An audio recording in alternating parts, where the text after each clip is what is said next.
Doctor Hukumchand जी बारिल की जीवन का सार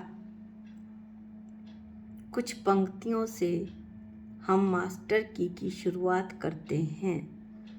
यदि समाधि में जीवन है तो मरण समाधि में होगा। यदि जीवन है आकुलता में तो मरण कहाँ सुख में होगा। संयोगों से एकत्व तजो, ममता छोड़ो संयोगों से। कर्तापन भोक्तापन तोड़ो, अपनापन जोड़ो अपने से। अपनापन जोड़ो अपने से। इन पंक्तियों को पढ़कर अब हम मास्टर की का अध्ययन करते हैं। उसमें जो सबसे पहला शब्द आया है, आज जो हम सबसे पहला शब्द लेंगे वो है परोक्ष ज्ञान। यद्यपि हम इसे पहले भी पढ़ चुके हैं, लेकिन एक बार फिर। परोक्ष ज्ञान के 5 भेद होते हैं: स्मृति, प्रत्यभिज्ञान, तर्क, अनुमान और आगम। हम मास्टर की में उन शब्दों का अध्ययन कर रहे हैं जिनके 5 भेद हैं। ये ध्यान रहे कि हम केवल परिभाषा कर पढ़ रहे हैं, उनका विस्तार नहीं कर रहे हैं। परोक्ष ज्ञान, जो ज्ञान दूसरे की सहायता से पदार्थ को स्पष्ट जानता है, जैसे शास्त्रों से आत्मा का ज्ञान। परोक्ष प्रमाण के भेद। नंबर 1, स्मृति। पहले जाने वे या देखे वे पदार्थ को स्मरण करना स्मृति कहलाता है। दूसरा भेद है प्रत्यभिज्ञान। स्मृति और प्रत्यक्ष के विषयभूत पदार्थों में जोड़ रूप ज्ञान को प्रत्यभिज्ञान कहते हैं। जैसे यह वही मनुष्य है जिसे मैंने कल देखा था। 2 चीज़ों का जोड़ रूप ज्ञान प्रत्यभिज्ञान है। प्रत्यभिज्ञान के बाद जो तीसरा भेद है परोक्ष ज्ञान का, वो है तर्क। व्याप्ति के ज्ञान को तर्क कहते हैं। फिर व्याप्ति क्या है? अविनाभाव संबंध को व्याप्ति कहते हैं। फिर अविनाभाव संबंध क्या है? जहाँ जहाँ साधन पाया जाता है, वहाँ साध्य का होना अविनाभाव संबंध है। जैसे जहाँ जहाँ ज्ञान पाया जाता है, वहाँ जीव पाया जाता है। जहाँ जहाँ जीव नहीं पाया जाता, वहाँ ज्ञान भी नहीं पाया जाता। अविनाभाव संबंध के बाद अगला है अनुमान। साधन से साध्य के ज्ञान को अनुमान ज्ञान कहते हैं। पहाड़ी पर धुआं देखकर अनुमान लगाया कि वहाँ पर अग्नि है। 5वां भेद है आगम। आप्त के वचन आदि से उत्पन्न हुए पदार्थ के ज्ञान को आगम परोक्ष ज्ञान कहते हैं। इस तरह से हमने परोक्ष ज्ञान के 5 भेदों का वर्णन किया: स्मृति, प्रत्यभिज्ञान, तर्क, अनुमान और आगम। अब हम अगला जो शब्द लेते हैं वो है अनुमान ज्ञान। अनुमान ज्ञान में हमने अनुमान ज्ञान के 5 भेद हैं: प्रतिज्ञा, हेतु, उदाहरण, उपनय और निगमन। अनुमान का ज्ञान हमने अभी पढ़ा। साधन से साध्य के ज्ञान को अनुमान ज्ञान कहते हैं। इसका पहला भेद है प्रतिज्ञा। पक्ष और साध्य के कहने को प्रतिज्ञा कहते हैं। पक्ष क्या है? साध्य के रहने का स्थान। दृष्टांत ऐसे है: इस पर्वत में अग्नि है। यहाँ पर जो पर्वत है वो साध्य के रहने का स्थान है, यह पक्ष है, और अग्नि साध्य है। दूसरा भेद है अनुमान ज्ञान का हेतु। साधन के वचन या साधन के कहने को हेतु कहते हैं। साधन जैसे उदाहरण के लिए अग्नि, क्योंकि साधन जो है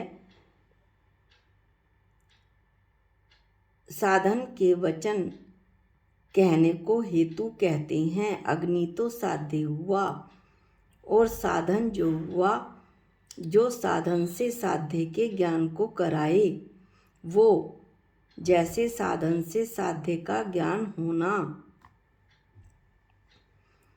कि वो उस पर्वत पर धुआं है, तो वो उस पर्वत पर धुआं है, इसलिए वहाँ पर अग्नि होगी। तो धुआं जो हुआ वो साधन हुआ, तो उस साधन से पता चला कि पर्वत पर अग्नि है। इस तरह साधन के कहने को हेतु कहते हैं।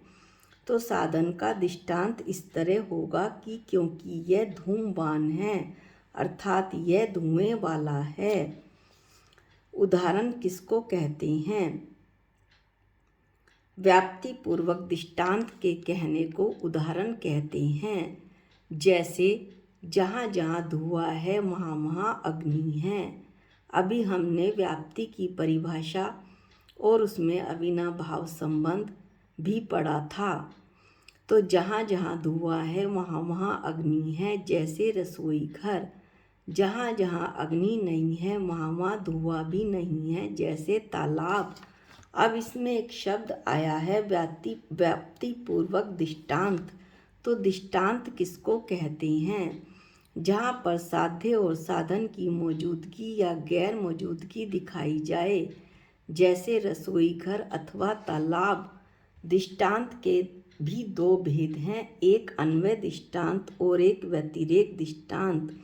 वास्तव में तो हम क्या पढ़ रहे हैं? हम अनुमान ज्ञान पढ़ रहे हैं, और अनुमान ज्ञान में हम प्रतिज्ञा हमने एक भेद पढ़ लिया, हेतु पढ़ लिया, और अब उदाहरण में ये सब चर्चा चल रही है।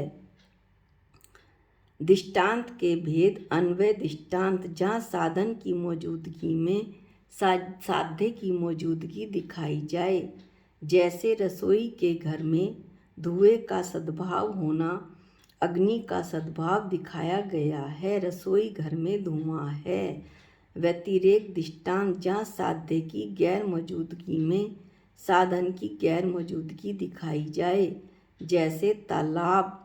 साध्य यानी अग्नि नहीं है तो धुआं भी नहीं है। अब है उपनय किसको कहते हैं? उपनय इसका अनुमान ज्ञान का चौथा भेद है। पक्ष और साधन में दृष्टांत की समानता दिखाने को उपनय कहते हैं। पक्ष और साधन में दृष्टांत की समानता दिखाने को उपनय कहते हैं। पक्ष यानी साध्य के रहने का स्थान, और साधन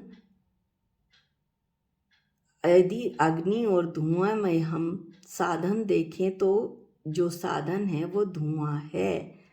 तो पक्ष और साधन में समानता, साध्य के रहने का स्थान और साधन में समानता दिखाने को उपनय कहते हैं। जैसे यह पर्वत भी वैसा ही धुएं वाला है। निगमन, निगमन किसको कहते हैं? यह अनुमान ज्ञान का पांचवा भेद है। नतीजा निकाल कर प्रतिज्ञा के दोहराने को निगमन कहते हैं कि इसलिए यह पर्वत भी अग्निवान है, अग्नि वाला है। हमने यहाँ पर इसके बहुत शॉर्ट में परिभाषाएं पढ़ी हैं। यदि आपको इनका विस्तार पूर्वक वर्णन पढ़ना है तो आपको न्याय ग्रंथों की सहायता लेनी पड़ेगी।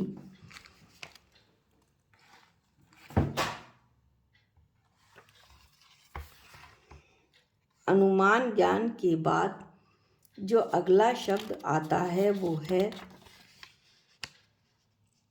निद्रा। निद्रा पंचक। ये दशनावरण जो कर्म है उसके 9 भेदों में से 5 भेद है निद्रा पंचक। निद्रा, निद्रा, निद्रा, परचला, परचला, परचला और स्त्यान गृद्धि।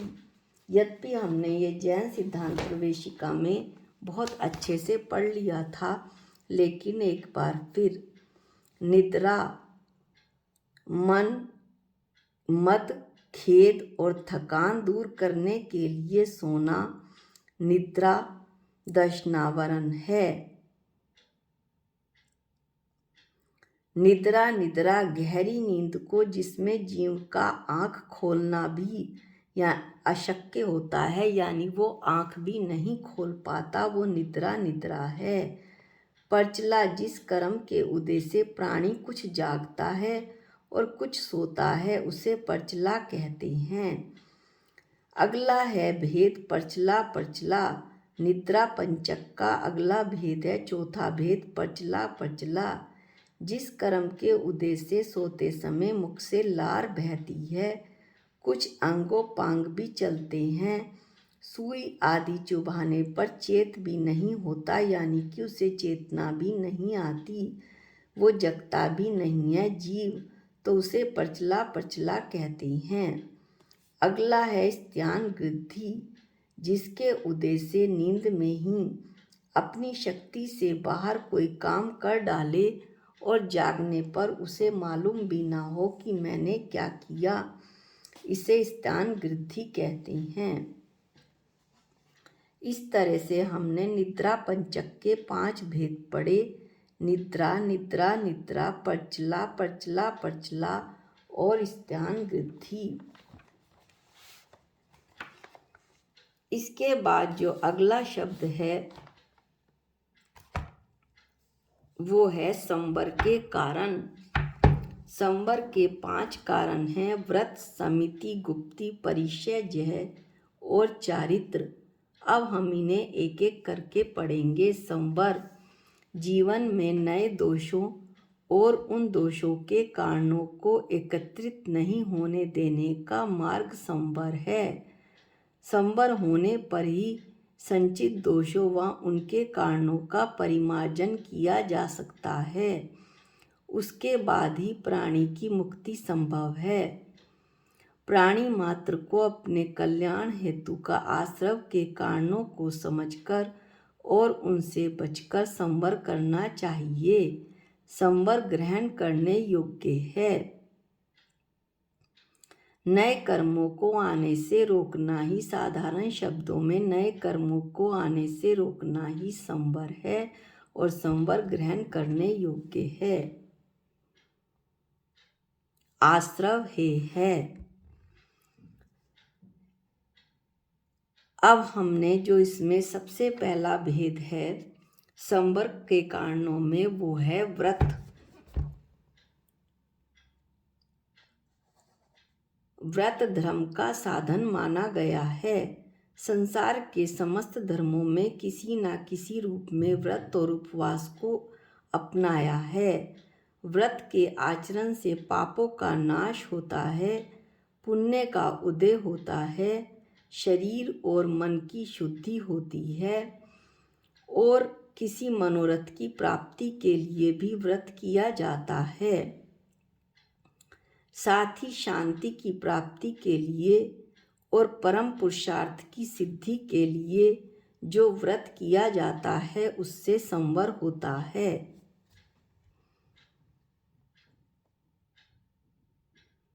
अगला है गुप्ति। 3 गुप्तियां होती हैं। मन, वचन, काय की प्रवृत्ति को रोकना गुप्ति कहलाती है।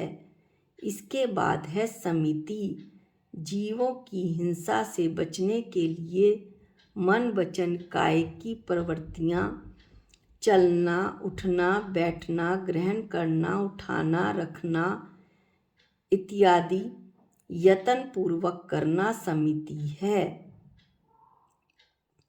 समिति के 5 भेद हैं जो हम पढ़ चुके हैं। इरिया समिति, भाषा समिति, ऐषणा समिति, आदान निक्षेपण समिति, प्रतिष्ठापन समिति और वित्सक समिति। समिति के बाद इसके बाद है परिचय जय। क्षुधा, तिशा, ठंड, गर्मी आदि की वेदना होने पर कर्मों की निर्जरा के लिए इन सबको शांति पूर्वक सहना परिचय जय है। इसके 22 भेद होते हैं जो आप तत्वा सूत्र में पढ़ सकते हैं। विस्तार से उनका वर्णन वहाँ पर किया गया है। इसके बाद जो अगला भेद है वो है चारित्र। संसार भ्रमण से बचने के लिए कर्मबंध योग्य क्रियाओं का त्यागना चारित्र है। कर्मबंध जिससे कर्म बंधे ऐसे क्रियाओं का त्यागना चारित्र है।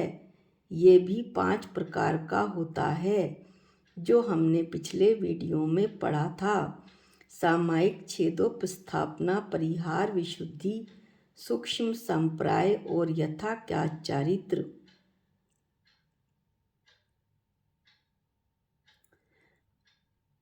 जो ये 5 भेद बतलाए गए हैं, व्रत, समिति, गुप्ती, परिचय, जय और चारित्र, इनको धारण करने से कर्मों का आश्रव रुकेगा।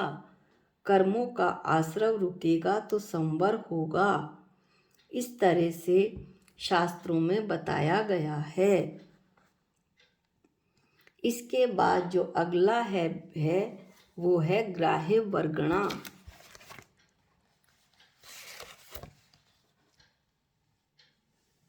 पुद्गल के भेद होते हैं वो 2 होते हैं, परमाणु और स्कंद।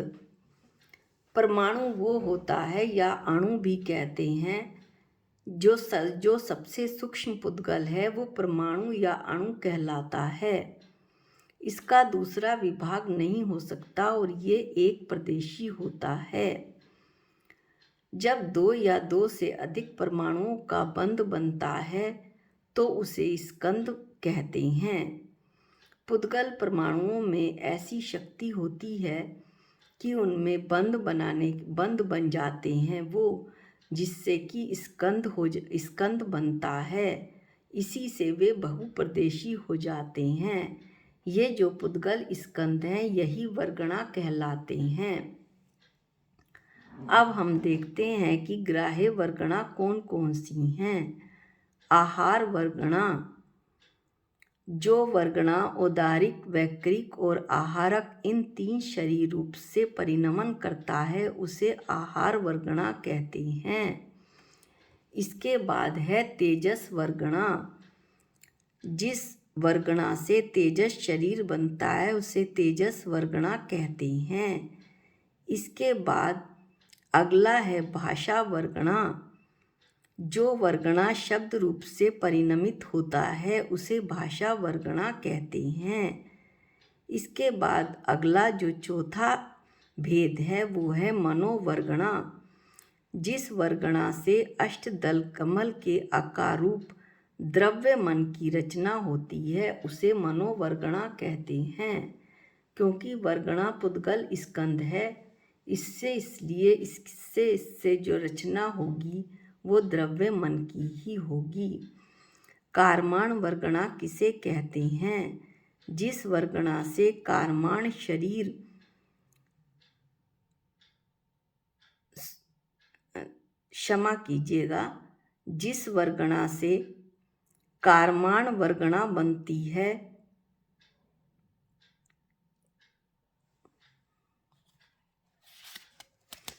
थोड़ा सा कंफ्यूजन है उसे दूर करते हैं। हाँ, जिस वर्गणा से कारमाण शरीर बनता है उसे कारमाण वर्गणा कहते हैं।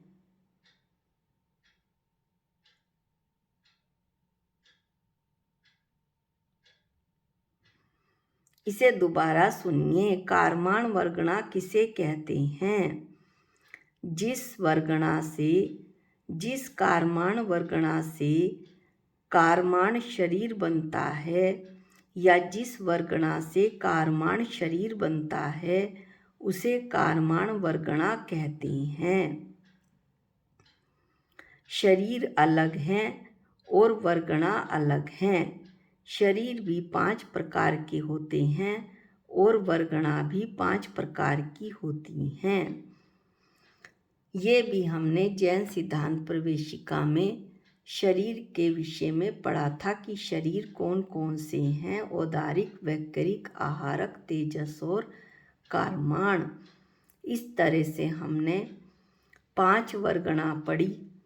आहार वर्गणा, तेजस वर्गणा, भाषा वर्गणा, मनोवर्गणा और कारमाण वर्गणा।